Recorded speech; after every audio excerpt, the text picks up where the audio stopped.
Hello guys, welcome back to Ayurvidya classroom. अभी तक हमने अगर तंत्र में पॉइजन मैनेजमेंट में हमने फर्स्ट पॉइंट जो होता है हमारा that is removal of unabsorbed poison वो कवर कर लिया था। उसमें हमने देखा था कि स्किन में आई से और हमारा गट में जो 5 प्रिंसिपल्स होते हैं that is inducing emesis, stomach lavage that is gastric lavage that is stomach wash and हमारा कैथारसिस, एक्टिवेटेड चारकोल और हमारा होल बाल इरिगेशन, ये सारे प्रोसीजर्स हमने कवर कर लिए थे।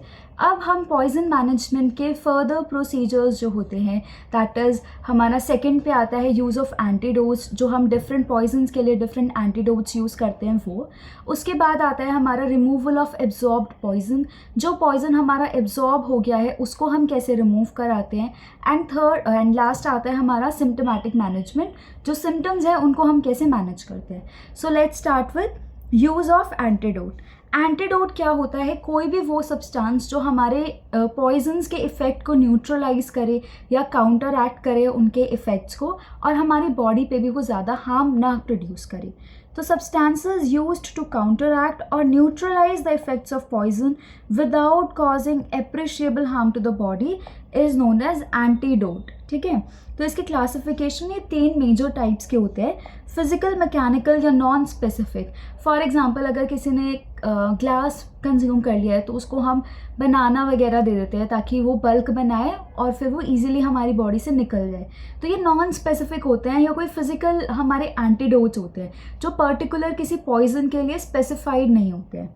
डिमल्सन्स form protective coating on gastric mucosa.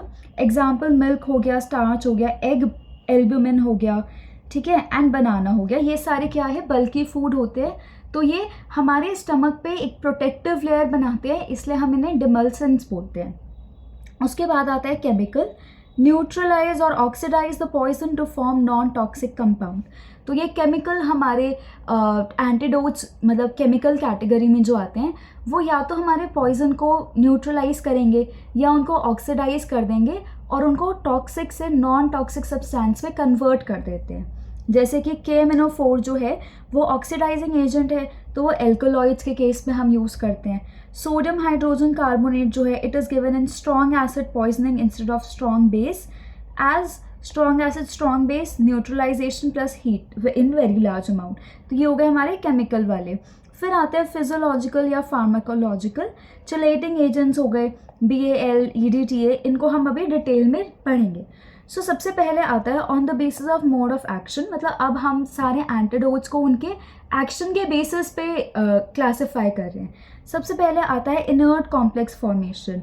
जो हमारे चिलेटिंग एजेंट्स होते हैं वो इनर्ट सब्सटेंसेस, इनर्ट कॉम्प्लेक्स बना लेते हैं, जिसकी वजह से जो पॉइजन्स है उनको कोई पॉइजनस इफेक्ट नहीं आ पाता हमारी बॉडी पे। फिर आता है रिड्यूस्ड टॉक्सिक कन्वर्जन, कि वो हमारे जो पॉइजन है उसको थोड़ा रिड्यूस कर देते हैं उसके टॉक्सिक इफेक्ट को। For example ethanol is given in methyl alcohol poisoning. अब क्या होता है कि वाला जो रिएक्शन होता है अल्कोहल पे, अल्कोहल डिहाइड्रोजनेज वर्क करता है, ठीक है, उसके बाद एंड में एसिड बनता है विच इज़ मोस्ट टॉक्सिक। तो जब कोई मेथनॉल कंज्यूम कर लेता है तो उसको हम इथेनॉल पे लाते हैं ताकि जो अल्कोहल डिहाइड्रोजनेस है उसका एक्शन बढ़ जाता है, तो वो मेथनॉल और इथेनॉल दोनों पे वर्क करेगा। तो दोनों पे वर्क अगर वो करता है तो हमारा जो HCOOH बन रहा था ना, फॉर्मिक एसिड, वो हमारा फिर कम अमाउंट में बनता है। तो इसीलिए जब मिथाइल अल्कोहल की पॉइजनिंग होती है तो उसके इफेक्ट्स को रिड्यूस करने के लिए हम इथेनॉल कंज्यूम कराते हैं। उसके बाद आता है हमारा थर्ड वे ऑफ इसका मतलब जिस तरीके से ये एक्शंस करते हैं हमारे antidotes, it is accelerated detoxification. तो साइनाइड टॉक्सिसिटी के केस में हम सोडियम थायोसल्फेट देते हैं which converts cyanide into sodium thiocyanide which is a non toxic form. So CN- will convert to NaCN, किसकी हेल्प से? सोडियम थायोसल्फेट की help से। फिर आता है receptor site competition. Some antidotes are capable to compete with poison and displace the poison from specific receptor due to same structures. Example naloxone is given in opiate poisoning. तो जो नैलेक्सोन होता है और जो हमारा ओपियम होता है इनके सेम स्ट्रक्चर्स होते हैं, तो जो रिसेप्टर होते हैं वो मतलब कंफ्यूज हो जाते हैं कौन से उसको यूज़ करना है, तो वहाँ पे कंपटीशन बढ़ जाता है। कंपटीशन बढ़ता है तो वो इफ़ेक्ट्स जो है हमारा पॉइजन वो शो नहीं कर पाता है, तो हमारा जो नैलेक्सोन होता है वो रिसेप्टर के साथ जाके बाइंड कर जाता है, जिसकी वजह से ओपियम की बाइंडिंग नहीं हो पाती। बाइंडिंग नहीं होती तो टॉक्सिक इफ़ेक्ट्स नहीं आते। फिर आता है रिसेप्टर साइट ब्लॉकेज, मतलब कि रिसेप्टर की साइट को ही ब्लॉक कर देता है। एट्रोपिन इन ऑर्गेनोफॉस्फोरस पॉइजनिंग। फिर आता है toxic effect bypass using 100% oxygen in cyanide poisoning. तो हम 100% ऑक्सीजन यूज़ करते हैं साइनाइड पॉइजनिंग में। ये एग्जाम्पल हो गया हमारा टॉक्सिक बाईपास का, टॉक्सिक इफेक्ट बाईपास, जिससे हम जो इफ़ेक्ट्स आते हैं, टॉक्सिक इफेक्ट्स हमारी बॉडी में आते हैं, उनको बाईपास, उनको एलिमिनेट कर रहे हैं। तो ये हमने 6 कैटेगरीज देखी क्या क्या। सबसे पहले तो इनर्ट कॉम्प्लेक्स फॉर्म होता है with the help of chelating agents. उसके बाद हमने देखा कि टॉक्सिक कन्वर्जन रिड्यूस होता है। फॉर एग्जांपल हम इथाइल एल्कोहल देते हैं मिथाइल एल्कोहल पॉइजनिंग के केस में, जिसकी वजह से हमारा जो एल्कोहल डीहाइड्रोजनेज है उसकी मतलब उसको दोनों पे वर्क करना पड़ता है और उसका जो रेट ऑफ रिएक्शन है वो कम हो जाता है। फिर आता है हमारा थर्ड एक्सेलरेटेड डिटॉक्सिफिकेशन, जिसमें जो हमारे साइनाइड पॉइजनिंग होती है उसमें हम सोडियम थायोसल्फेट देते हैं, जिसकी वजह से cyanide is converted to sodium thiocyanide which is a non toxic form. फिर आता है रिसेप्टर साइट कॉम्पिटिशन, जिसके अंदर हमने नैलेक्सोन का एग्जाम्पल देखा था ओपियम की पॉइजनिंग में कि उनके सेम स्ट्रक्चर होते हैं, तो रिसेप्टर साइट पे कंपटीशन बढ़ जाता है, तो फिर ओपियम की बाइंडिंग कम हो पाती है। फिर हमने देखा रिसेप्टर साइट ब्लॉकेज कि फॉर एग्जांपल हमारे जो ऑर्गेनोफॉस्फोरस कंपाउंड्स होते हैं उन केसेस में हम एट्रोपिन देते हैं तो वो रिसेप्टर साइट्स को ब्लॉक ही कर देते हैं, तो फिर अगेन बाइंडिंग नहीं होगी तो इफेक्ट्स नहीं आएंगे। उसके बाद हमने टॉक्सिक इफेक्ट बाईपास देखा, जिसमें हमने देखा कि हम प्योर 100% ऑक्सीजन बाईपास कराते हैं in the case of cyanide poisoning, ताकि हमें उसके टॉक्सिक इफेक्ट्स ना दिख पाए, उसके टॉक्सिक इफेक्ट्स को एलिमिनेट करने के लिए। उसके बाद ये कुछ क्लासिकल एग्जांपल्स है पॉइजन्स और उनके एंटीडोट्स के, ये आपको याद करने हैं। फॉर एग्जांपल साइनाइड में हमने देखा हम सोडियम थायोसल्फेट देते हैं, ओपीसी में हमने एट्रोपिन देखा, ठीक है, मेथनॉल में हमने इथेनॉल देखा। उसके बाद ये कुछ एक्स्ट्रा एग्जांपल्स है, दतुरा में हम फाइसोस्टिग्मिन देते हैं, फिर वत्सनाम में हम कंकड़ देते हैं, देन आयरन में हम डिफेरोक्सामाइन देते हैं, पैरासीटामोल पीसीएम की अगर किसी को टॉक्सिसिटी हो जाती है तो हम एन एसिटाइल सिस्टीन देते हैं, और आर्सेनिक के केस में हम BAL और EDTA ये देते हैं। अब जो BAL होता है it is British anti lewisite, ठीक है, it is administered intramuscularly as 5 mg पर किलोग्राम, ठीक है, followed by 2 to 3 mg per kg every 4 to 8 hours for 2 days and once a day for 10 days। तो इसकी ये पूरा हमारी जो डोज होती है वो स्पेसिफाइड होती है।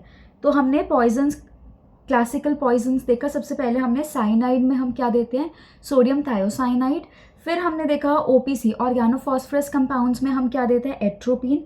धतुरा में हम फिस्टोस्टिग्मिन देते हैं, मेथनॉल में हम इथेनॉल एंटीडोट की तरह देते हैं। फिर हमने क्या देखा, वत्सनाम में हम कंकड़ देते हैं, आयरन डिफेरोक्सामाइन देते हैं, फिर PCM में हम एन एसिटाइल सिस्टीन देते हैं, और आर्सेनिक में हम BAL और EDTA देते हैं। तो ये था हमारा सेकेंड प्रोसीजर जिसमें हम एंटीडोट्स का यूज़ करते हैं। अब आता है third procedure that is elimination of absorbed poison, कि मतलब जो हमारा पॉइजन एब्जॉर्ब हो गया है उसको हम कैसे रिमूव करें हमारी बॉडी में से। तो उसमें क्या क्या आता है, यूरिनरी एल्कलाइजेशन, मतलब कि हम जो हमारा यूरिन है उसका जो नेचर है, उसका जो pH है उसको इंक्रीज़ कर देते हैं, मतलब उसको एल्कलाइन कर देते हैं। उससे क्या होगा, जो हमारे पॉइजन्स है अनआयोनाइज्ड से आयोनाइज्ड फॉर्म में कन्वर्ट हो जाएंगे। And as we all know जितने भी हमारे पॉइजन्स होते हैं वो सिर्फ अनआयोनाइज्ड फॉर्म में ही हमारी बॉडी में एब्जॉर्ब होते हैं। तो जब वो आयोनाइज्ड फॉर्म में कन्वर्ट हो जाएंगे तो उनका एब्जॉर्प्शन रेट जो है वो डिक्रीज हो जाएगा। तो sodium bicarbonate injections are given intravenously to produce alkaline nature. When nature becomes alkaline, poison will convert to ionized form from non-ionized form, and since poisons are only absorbed in unionised form, तो ionised form में convert होने के बाद वो poisons हमारी body में absorb नहीं होंगे और वो यूरिन के थ्रू इजीली निकल पाएंगे। फिर आता है हमारा एक्स्ट्रा कॉर्पोरियल टेक्निक्स जैसे कि हीमोडायलिसिस वगैरह, ये सब हम परफॉर्म कर सकते हैं। Then comes multiple dose of activated charcoal. Activated charcoal हमने देखा था कि उसका एब्जॉर्प्शन रेट ज़्यादा होता है, तो अगर हम उसके मल्टीपल डोजेस देंगे तो वो हमारी बॉडी से पॉइजन को रिमूव करने में, एलिमिनेट करने में हेल्प करेगा। फिर आता है हमारा डायफोरेसिस के मतलब हम कुछ वैसी हम कुछ वो टेक्निक्स यूज़ कर रहे हैं जिसके through perspiration, that is sweat, हमारा स्वेट का रेट इंक्रीज़ हो रहा है, तो हमारा पॉइजन स्वेट के थ्रू हमारी बॉडी से एलिमिनेट हो रहा है। तो ये था हमारा एलिमिनेशन ऑफ एब्जॉर्ब पॉइजन। उसके बाद आता है सिम्टोमेटिक मैनेजमेंट। तो इसमें अलग अलग सिम्टम्स में हम कौन कौन से ड्रग्स यूज़ करते हैं वो हमें थोड़ा याद होना चाहिए। जैसे पेन हो रहा है तो हम उसमें एनाल्जेसिक यूज़ कर सकते हैं, फीवर है तो PCM वगैरह, जॉइंट पेन है तो ये सब। तो ये सारी ड्रग्स की पूरी लिस्ट है कि कौन कौन से सिम्टम्स में हम कौन कौन से ड्रग्स को यूज़ करेंगे। तो ये जब आप फार्मा पढ़ोगे तो उसमें आपको सारे ड्रग्स के नाम याद हो जाएंगे। तो ये आपको तब देखते हैं। अभी के लिए आप कुछ कॉमन एग्जांपल्स, कुछ क्लासिकल एग्जांपल्स याद कर सकते हो। जैसे कि नॉजिया वॉमिटिंग में हम एंटी एमेटिक एजेंट्स देते हैं, ठीक है। और ब्रेथलेसनेस हो रही है तो हम ब्रांकोडाइलेटर्स दे रहे हैं, ठीक है। कन्वर्जन्स हो रही है तो हम डायज़ापाम दे रहे हैं। उसके बाद एक्यूट कंडीशन है इन्फ्लेमेशन की तो हम कॉर्टिकोस्टेरॉइड्स दे रहे हैं। और एंटीहिस्टामाइंस देते हैं एलर्जिक रिस्पॉन्सेज में, ठीक है, सिट्रिजीन वगैरह। हाइपरटेंशन, हाइपोटेंशन, इन सब में हम कौन कौन से ड्रग्स यूज़ करते हैं तो ये आपको फार्मा में याद हो जाएगा। अभी अगर के लिए पॉइजन मैनेजमेंट के लिए आपको सिर्फ कुछ क्लासिकल एग्जांपल्स ही देखने हैं कि जो कॉमन एग्जांपल्स है। जैसे फीवर है तो हम PCM वगैरह ले लेते हैं घर पे, है ना। एलर्जिक रिएक्शंस होते हैं तो सिट्रिजीन हो गई, एंड ये सारी चीज़ अभी के लिए इतना इनफ है। सो अभी ये हमारा पॉइजन मैनेजमेंट कंप्लीट हो गया। एंड में एक ये निमोनिक आता है विच इज़ ABCDEFGHI। तो इसमें क्या होता है कि हम कैसे, क्या एक बेसिक हमारा लाइन ऑफ ट्रीटमेंट रहती है पॉइजन्स मैनेजमेंट, पॉइजन्स को मैनेज करने के लिए। तो इसमें हम सबसे पहले एयरवे चेक करते हैं कि कोई ऑब्स्ट्रक्शन वगैरह तो नहीं है हमारे जो रेस्पिरेटरी ट्रैक्ट है उसमें, ब्रीदिंग नॉर्मल है या नहीं, सर्कुलेशन नॉर्मल है या नहीं। फिर हम डिकॉन्टामिनेशन कराते हैं, इलेक्ट्रोलाइट इम्बैलेंस है तो इलेक्ट्रोलाइट्स को बैलेंस कराते हैं, एलिमिनेशन कराते हैं एब्जॉर्ब पॉइजन्स का, ठीक है। फ्लूइड मैनेजमेंट कराते हैं, वाइटल साइंस हम देखते हैं कि कोई भी वो ना हो रहा हो कुछ भी, कोई भी कुछ वाइटल सिग्नल वो नहीं आ रहा हो, सिम्टम्स, कोई सीरियस सिम्टम्स नहीं आ रहा हो, और सारे वाइटल्स को हम चेक करते रहते हैं, BP, ऑक्सीजन वगैरह, ये सारी चीज़। फिर हेड टू टो एग्जामिनेशन होती है, and if the case is serious we inform the police. So इसके साथ आपका पॉइजन मैनेजमेंट जो मॉडर्न पर्सपेक्टिव के अकॉर्डिंग है वो कवर हो जाता है। नेक्स्ट लेक्चर ऑनवर्ड्स हम वेग के बारे में, थोड़ा सा आयुर्वेदिक पर्सपेक्टिव जो रहता है वो कवर करेंगे कि विषपीत लक्षण क्या होते हैं, कि हम कैसे आइडेंटिफाई करेंगे कि जो पेशेंट है वो विष कंज्यूम करके आया है। उसके बाद हम देखेंगे कि जो 24 प्रिंसिपल्स है आयुर्वेद में मेंशन वो क्या होते हैं, वेग, वेगांतर, उन सारी चीज़ में क्या क्या होते हैं, कितने वेग अंतर, वो सारे कवर हम करेंगे नेक्स्ट लेक्चर में। So till then keep revising and stay tuned. Okay, thank you.